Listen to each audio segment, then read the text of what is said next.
मित्रांनो, आज मी एका महत्त्वाच्या चित्रपटाबद्दल बोलणार आहे. मला सांगा, सध्याचा ट्रेंड पाहता एक चांगला चित्रपट बनवण्यासाठी काय आवश्यक आहे?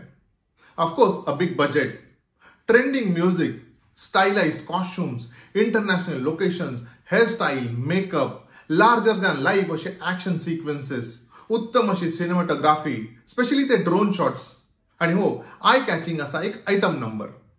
मूवी मेकिंगचा हा फॉर्म्युला काहीसा सेट झालाय.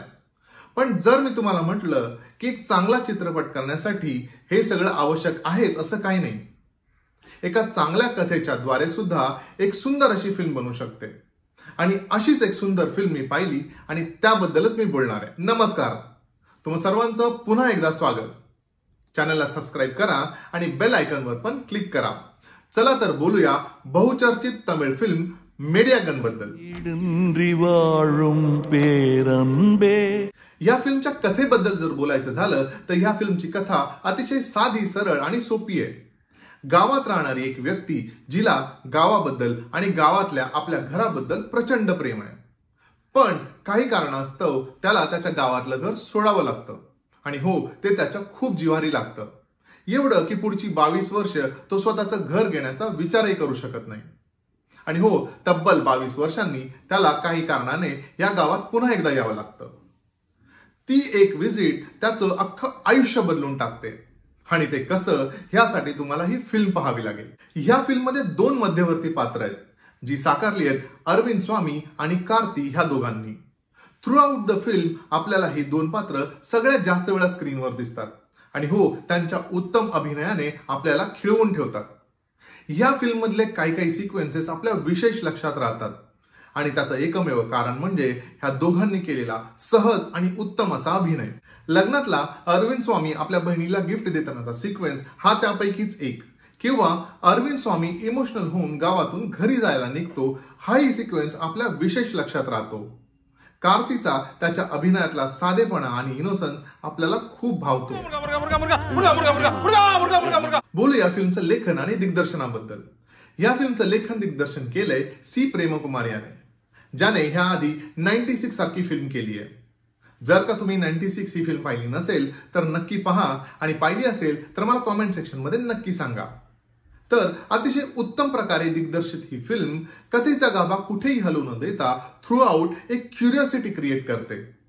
आणि हो, या फिल्म मधले अनेक सीन इतक्या साध्या पद्धतीने क्युरेट केलेत की ते आपल्याला आपल्या जीवनातील एक भाग वाटू लागतात आणि आपण फिल्मशी रिलेट करू लागतो.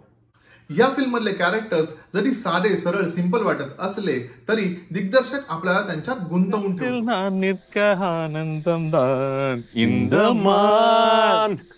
நல்லா டான்ஸ் கூட ஆடுவேன் தான். நானும் நல்லா டான்ஸ் எல்லாம் ஆடுவேன். ஆனந்தாபு ஸ்டெப் எல்லாம் சூப்பரா ஆடுவேன்.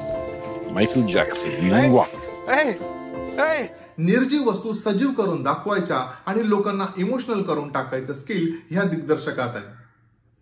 फिल्म मधल्या चपला आणि सायकल आपल्या कायमच्या लक्षात राहतात. आणि हे सोडा, देवळाबाहेरचा एक साधा सिंपल सिक्वेन्स सुद्धा आपला कायमच्या लक्षात राहतो. मला वाटतं हीच एका उत्तम दिग्दर्शकाची ताकद आहे. तर मित्रांनो, ओव्हरऑल सांगायचं झालं तर ही फिल्म एक उत्तम अनुभव आहे. ज्या फिल्ममध्ये सुंदर असे रिअल लोकेशन्स आहेत. गावाकडची हिरवळ, देवळं, गावाकडची घरं पाहून मन तृप्त होतं. फिल्मला साजेसं असं बॅकग्राऊंड म्युझिक जे बिलकुल लाऊड वाटत नाही आणि ऐकायला खूप छान वाटतं. सिंपल आणि डेली रुटीन मधले कॉस्ट्युम्स आणि कॅरेक्टर्स आपल्याला त्यांच्यातलाच एक भाग करून ठेवतात. सध्याच्या फुल ऑफ ऍक्शन, लाऊड बीजीएम आणि ओव्हर ऍक्टिंग असलेल्या फिल्मच्या गर्दीत ही फिल्म म्हणजे वीकेंड सारखा ब्रेक आहे. त्यामुळे या फिल्मला तुमचा वीकेंड वॉच नक्की बनवा.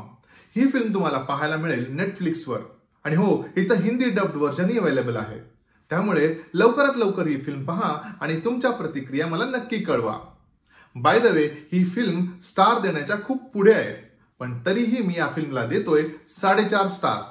आणि बाय द वे, या फिल्मची उगाच एवढी हाईप नाहीये.